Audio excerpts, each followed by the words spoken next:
not so kind of knowledgeable about what's been happening. I think that the development of video games into broader experiences that appeal to a broader range of people, um, and offer, what I would consider much more meaningful and fulfilling types of experiences is really a good omen, let's say, for ultimate development of the metaverse. And Yeah. perhaps it's going to go by a different name or whatever, but I do believe that video games are taking us step by step to Mhm. the metaverse. Wow, that's very intensive and great expressions there. And I also want to engage with our audience. What do you still think about the metaverse? Do you have something to say about what we were talking about? Is the metaverse there? Are we heading there? Is the future of video games better? And you mentioned something very critical, whereby video games are now becoming collaborative spaces, where video players are now becoming like friends or like enemies who are in a very competitive space to accomplish a certain task, not only just to compete for the sake of competing, but doing something that is really meaningful. And I love that trajectory. I'm not a gamer that much, but I believe gaming has changed a lot of people's lives.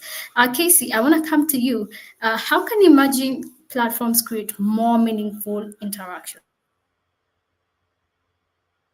We go. Yeah. I think I think the future is in adaptive experiences. So, and when I say that, I mean, so imagine an AI-driven virtual space that reacts to your mood or adjusts the scenery around you, the avatars, the conversation topics. Creating a real engaging environment for connection for that person. And it sort of goes back to personalization again. But I think meaningful interactions come from technology that really understands and adapts to human needs. And I think AI is getting us there where we can start doing that. It's not so cold. It's not so, just for certain types of people, that this can open the door to really embracing a lot of people. One thing that was mentioned in the last one about sort of the examples, I think, one thing I've seen that I've enjoyed the most is just driving a wider worldview for myself. I mean, I think, being able to be somewhere watching a basketball game in Horizon Worlds or something, and being able to be standing next to somebody that's, from Denmark or Russia or wherever it might be. And so, it's so cool to be able to open that world. And I think, right now during this time, we need to have a better worldview, and we have to be able to connect with people. And I think these type of things with the emerging platforms is going to help us to do that even more. So that's what I'm really interested in. Yeah, that's very powerful. When you just say meaningful interactions are built by trust, and when these platforms just prioritize the human aspect and what this humanity or their audience wants, and if they establish that and the aspect of trust, I believe we will create more meaningful interactions in these emerging platforms. And maybe, Kuldeep, can you add something to that? What do you think about or the whole interactions thing? Yeah. So I feel metaverse or XR, the important piece is it is all about changing the belief. We need to really believe what is presented to us as a real thing. Then only we will start interacting or start having expectation with those entities. With AI, what we are getting is we are getting the artificial sense of the world, be it human in front of us or be it the real world in front of us. We have number of now AI is bringing all the detection, depth sensing, or whatever object detection, and even behavior detection and more. And how we can generate using these technologies the more meaningful interaction is benchmarking the interaction itself. For example, we might have multiple interaction with the gestures and hand and other wristband or n number of thing, audio, video, and stuff.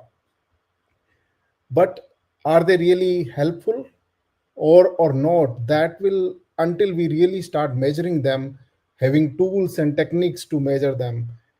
For example, whether the interaction is bringing cognitive load to our brain. So no matter how creative the interaction we have designed, we will still not achieve the effectiveness of that if there is a cognitive load on our brain to decide what to do. It should come so naturally that if there is a rubber ball in front of me, I would probably want to touch and press it. So it's a natural interaction, uh, rather than having some tools to press something and then I'm and having haptics is not having haptics is a problem. And now the smart gloves, etc., it's still bulky, but eventually there are some smart gadgets which are coming which can give us the electric sense on our fingers, etc. Maybe those could be really making them real interactions. Yeah. So yeah, so I think still a long way to go, but there are so many things to be done in this area to make it. Yes, that was very heavy to unpack, and I love the aspect of measuring the interactions, measuring each interaction. Where is the impact? Where should we improve? That is very, very powerful. That's just so much to unpack. And I want to drop this to you, Maria.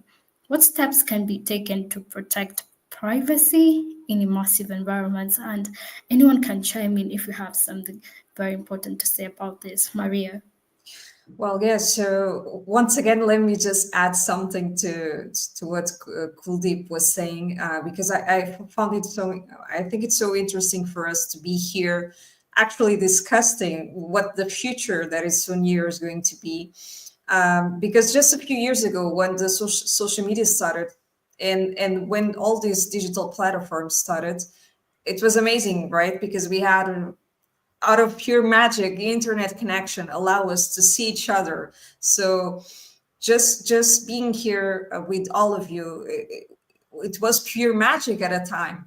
And now, as going to and as really seeing the evolution of these digital platforms, it means that we're not just going to see each other, but as Kuldeep was saying, we're going to believe that we're in the presence of each other, because the barriers are going to be taken off by the realness, by the complexity of the avatars, by the complexity of the spaces.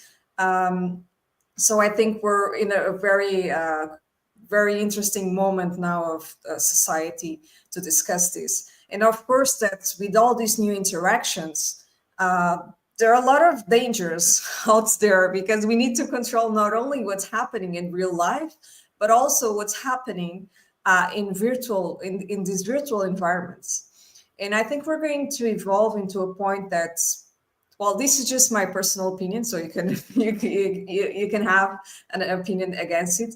But I think we're going to evolve to a state that all of us, we're going to have almost this dual identity. So the person that we're in our day-to-day lives, and then the person that we're really feel that we want to be on the metaverse. And that can come with good things, but with bad things. So, for example, if you feel that you cannot express yourself in real life, maybe you're going to have some types of behaviors that you wouldn't be confident to have it in real life, and you're going to have it in these virtual spaces. So in terms of privacy, we're not just talking about data. We're talking about privacy of children, young people, and also everyone that is going to be part of the metaverse. So if today in 2025, we're discussing the appropriate age for a young person to be part of a social media channel, maybe we should start discussing, okay, what type of platforms are you going to allow also young people to be part of? Of course, we all know Roblox, and we know VRChat and other platforms, but when the main adoption will come, and it's coming at the moment, what type of actions are we going to adopt? So I think that's also food for thought. But at the end, okay, privacy, it all comes to data. So having the possibility to really opt out and know that your data is safe, and if you don't want to be part of that platform, you can remove it. I think that's also something to really think about when you think of the development of these spaces. Yeah, that's very powerful, Maria. And thanks for bringing that out. It's high time we even start having those conversations right now.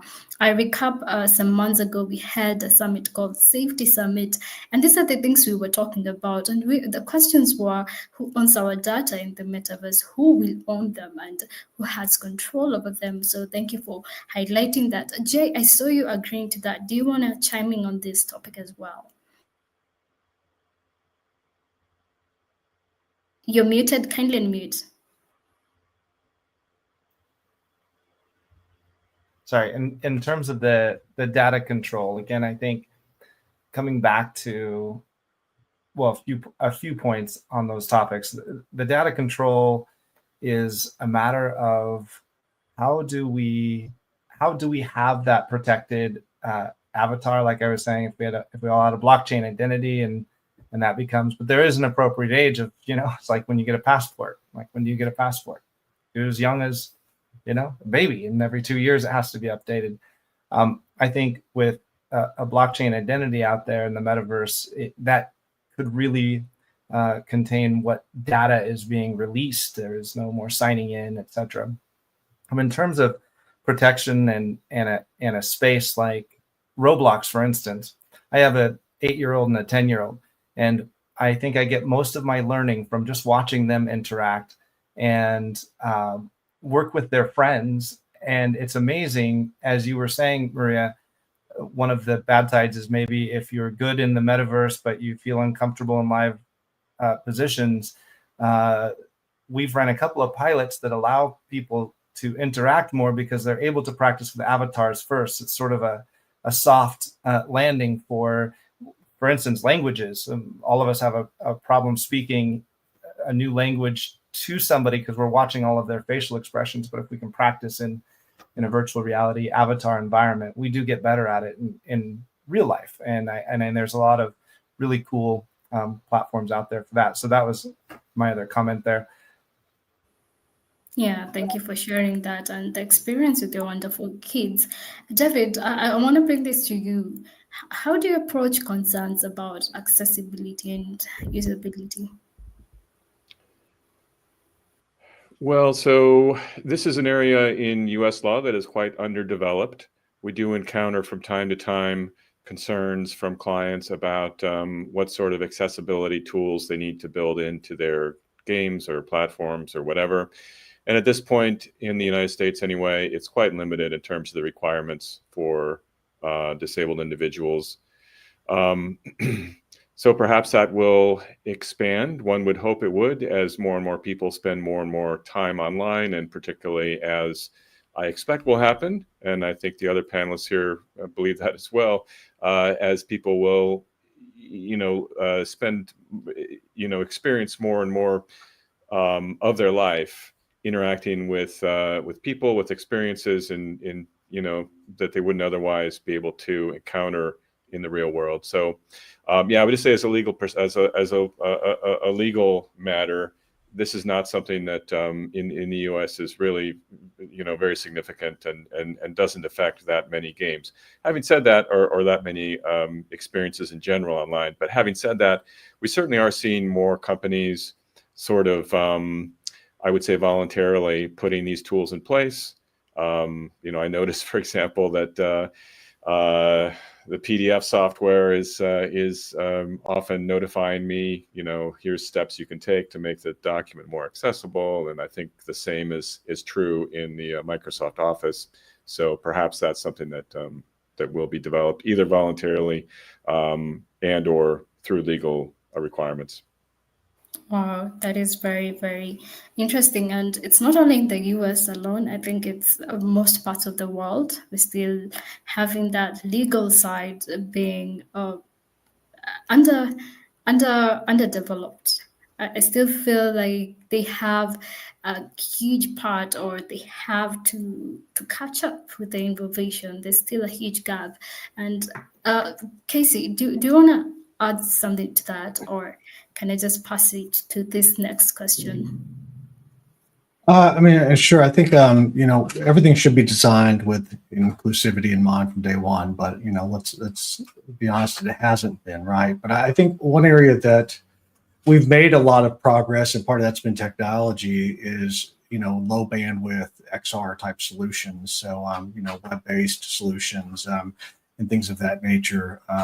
And being able to make it available across different types of platforms and devices, and you don't have to have the latest laptop or latest phone. I think that's been an important direction for a lot of these. That's helped a lot. But I think there's still a long way to go. And I think Microsoft has these adaptive controllers that enable people with physical disabilities to navigate better through virtual space. So there's companies that are doing it, but I think we still have a way to go. And also with the elderly, I would say, I think a lot of these tools can be a game changer for elderly people and that are home alone or need this access to the outside world, but they don't make it very easy for them to be able to learn and understand and utilize some of these tools, which I think is an area that could be great. Yeah, it's a great scenario, and it leads me to a follow-up that even ties to this question of what role does collaboration between creators and users play in redefining or refining experiences. Casey, you mentioned a very good example of elderly people. There's an example of people who are in the most marginalized areas. There are people who are where I come from, we call them people with special abilities, but these are people with disabilities. So how do creators and these people come together and collaborate to redefine experiences in the virtual world? And anyone can also chime in on that. But Casey, I want to hear your opinion on that. Yeah, well, I think we figured out that collaboration is essential. I think, brands sort of push back. They're sort of worried about some of that for a while, but I think now they all know that, we're in a creator world now, and it's a creator economy, and collaboration. You've got to be able to collaborate, with the people that are creating and the users, and have them talk to each other to be able to get this real world feedback. And then things like AI can sort of iterate that experiences into real time based on that behavior. So I think the future of these technologies are based on that constant feedback loop and that data, and to be able to constantly improve things and make things better. And I think with that collaboration, we have to open that collaboration up to people with disabilities, to the elderly, to all these other people that, so they can be a part of the solutions and a part of the feedback. I think, we can't just block them out from the feedback and not do it if we want to really do this right. So, but I think collaboration is, it's an essential piece to all this. Yes. If I can add something to that, I think Casey mentioned, and it's really interesting because I think for designers in the, if we talk about designing the spaces and the experiences, is really keeping in mind the inclusivity since day one, putting yourself in the other person's shoes, and really understanding why you're developing the experience and why you're developing this solution. Because more and more, like people are part of these digital platforms, and we don't want to be canceled. No, I'm kidding. But of course, like everyone has an opinion, and we really want to make something that is suitable for the end user. And I think these interactions, they really need to mean something. These solutions need to mean something. And the only way that you really make sure that you're developing a solution that makes sense is putting yourself in the other person's shoes if you're not feeling the problem. But for example, for the example that Casey mentioned, I remember last year I was part of a panel of a consortium of a European project, and they were developing a solution for elder people, and it was basically VR for rehabilitation. But they actually use it a lot, and we were talking about like people in their 80s and even 90s. So you can have solutions with VR and other immersive technologies that are adapted to people from all ages. So you just need to make sure that the solution makes sense for that target. Yeah, it's very, very important. I think that hits on the point of empathy, putting your shoes on other people's shoes, especially your users, especially the people you're building for.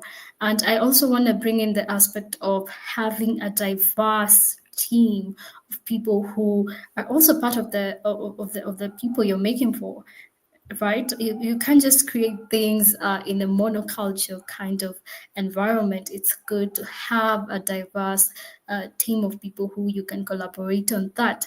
And this brings this to you, David. How do you see virtual interaction evolving in the coming years? You have seen the gaming industry from where it was to where it is right now, and with that experience, give us your view on how you see virtual interaction changing over the years.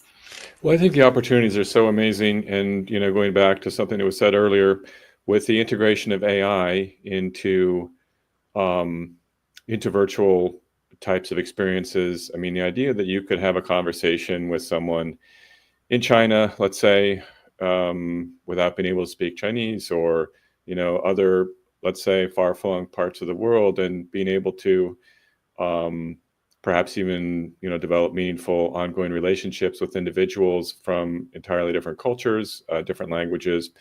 That language barrier with AI tools, it seems, is in not very much time is almost going to become just a minor kind of impediment, a minor inconvenience. I think that's quite amazing and extraordinary. And we've already seen this to some extent, I think, recently. And I'm trying to recall exactly the circumstance, but it was the new, it was the Chinese social media platform that many people were kind of migrating to when it appeared that TikTok might be banned in the US. And interesting, things that you would read on in social media about all these relationships that we're developing. And that was without the use of AI translation tools.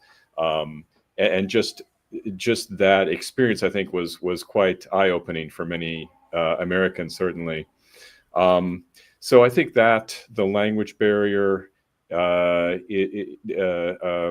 basically going away is going to be quite significant in terms of, expanding virtual interactions. And, I think that hopefully, we haven't unfortunately seen this much so far, but hopefully there's going to be some real virtual world experiences that cross national boundaries and that really attract a lot of interest from people in different parts of the world, and the opportunities that could arise for interactions and for cooperative engagement. And hopefully this sort of connections, and this has of course always been the promise of the internet, that human connections and the opportunity for those human connections to kind of transcend this old paradigm that we have of national kind of competitions and hostilities.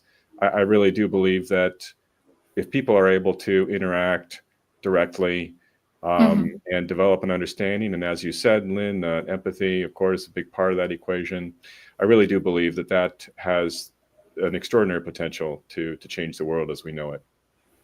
Yeah, that is very, very profound.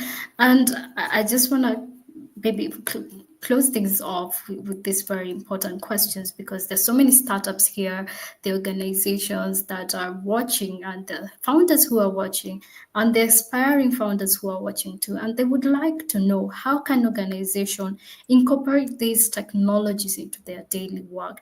And I just want to, anyone who wants to chime in on that can bring their thoughts forward. Kuldeep, do you want to chime in on that?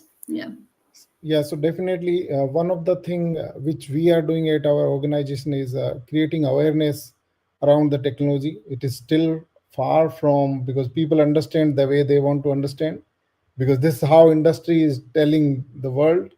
There are different definitions of these technology, no matter how AI or XR or IoT and blockchain, people explain it the way they want to. So we want to have good awareness about it, creating the platform so that people can use this more and more. And the future is not about just one organizations or individuals. It is a collaborative effort from government, from academia, from the industry and businesses to come together and build something which can take more responsible future. So that's where I think the future is, and especially for or a guideline for the startups or the newcomers who want to bring the XR. It's not about a technology which we can force fit to just any use case. Where it really makes sense, bring the use case, not just like everywhere we can bring XR and we can really get ROI out of it. So that's where many other has failed in adopting it, and then we end up blaming the technology. Yeah. Yeah. Definitely. And you mentioned something very, very important. People define technology how they want to, and sometimes it leads to misinformation. And that's why there's a very, very good significance on the on education, educating these organizations, and even people just taking the personal responsibility to educate themselves on what we are dealing with, collaboration as well, and also just bringing value to the whole space. You don't just create technology because it's fascinating. What value does it add to the users? Maria Villa, do you want to close us off, or anyone who has an additional I'd love to. Actually, the other day I was moderating a webinar, and we were actually discussing this, as Kuldeep was saying. Now with AI, I feel like all companies are rushing to gold and saying, oh, okay, let's use AI.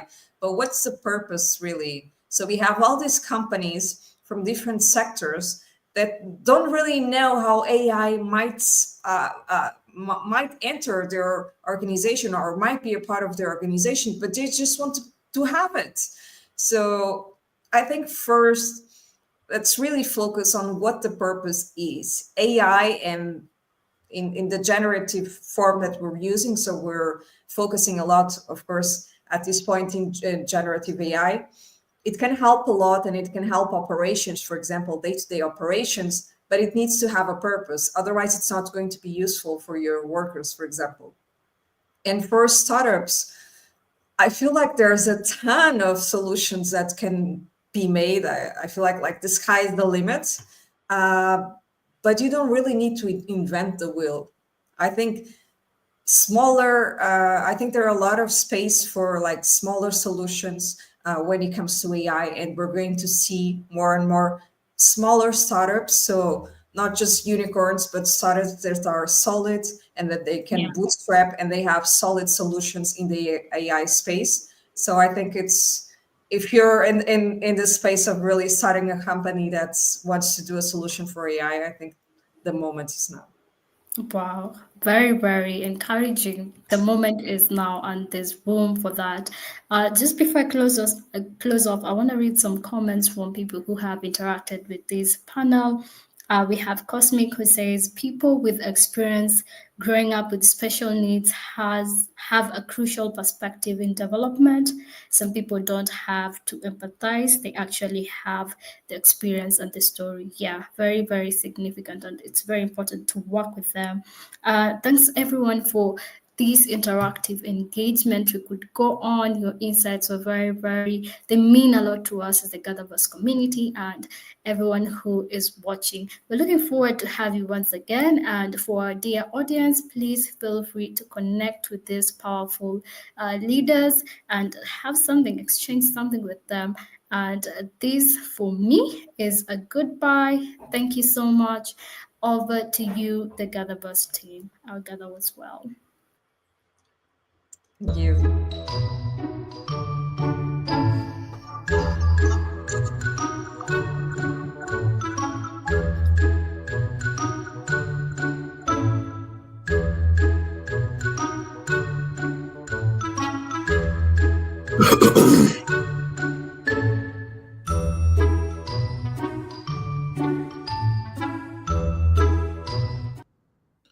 There's so much that's gained in a little bit of time that we're allotted and given in life. A few minutes, a few seconds, you can learn life lessons. A few hours, you can get information that can help impact the world, and not the whole entire world, at least the one you're living in. I think about the things and the expressions of what was just said to us today, even just now at this extraordinary roundtable discussion, thinking about the realistic opportunities that we're afforded and that we have before us to innovate human capacity, human centricity, and the development of these extraordinarily powerful tools. We see artificial intelligence, but we also have to realize that artificial intelligence is the extension of reality, and those in the XR community, you're up because the inherent importance of where we're headed, when we think about what AI is transforming into, is the social responsibility of every single technologist and leader that's leading your technology communities today, what you have inherited, no doubt. We have a need for more education. We have a need for more funded startups and platforms in this world for innovative founders, women and men alike. With Gatherverse, we have a real consideration to hear from these leaders, just as we've heard today. We have 2 more stacked full days of speakers that are coming to express from around the world. We're so thankful for the opportunity that we're afforded to be with you, to walk with you, to share and understand what you have to share with us. Not just me, Christopher Lafayette, and not just the Gatherverse team, but so many strangers that are listening right now at gatherverse.live that's still here. We could go on for hours. But alas, our time is now shut. It's done. That's it. The segment's over. This day we had, we'll never get that back again. Will we take advantage of these opportunities that we have been given? Every moment is so precious. That's been just so forth on my heart and on my mind. We are really thankful to be with you. And we look forward to being with you tomorrow to better understand where we are at the intersection of emerging technologies and humanity. Go share this with someone. Go tell this to somebody. But more importantly, pull away from your screen. Take some time to enjoy your evening, your afternoon, a good night's sleep, or a very good morning. Thank you so much. And I can certainly say for Gatherverse Summit 2025, Day 1, that our gather was well. Take care. Good night, good morning, and good day.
He's on a drug.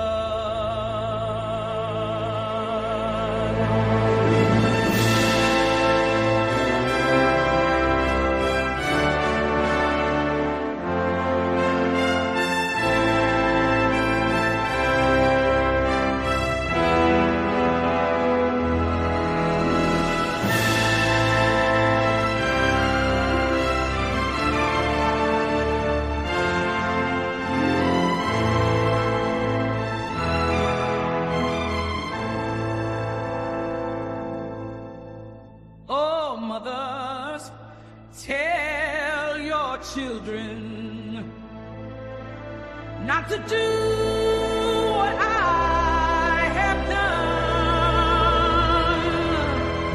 Spend your lives in sin and misery in the house of the rising sun.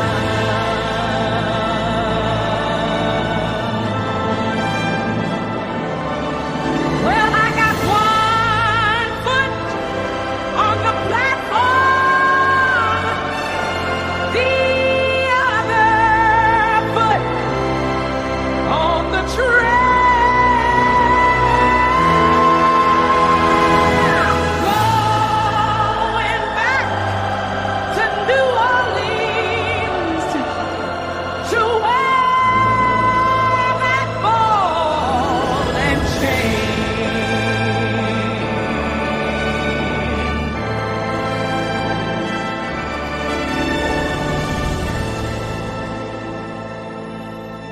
Well, there is a house in New Orleans they call the Rising Sun, and it's been the ruin of many a poor boy, and God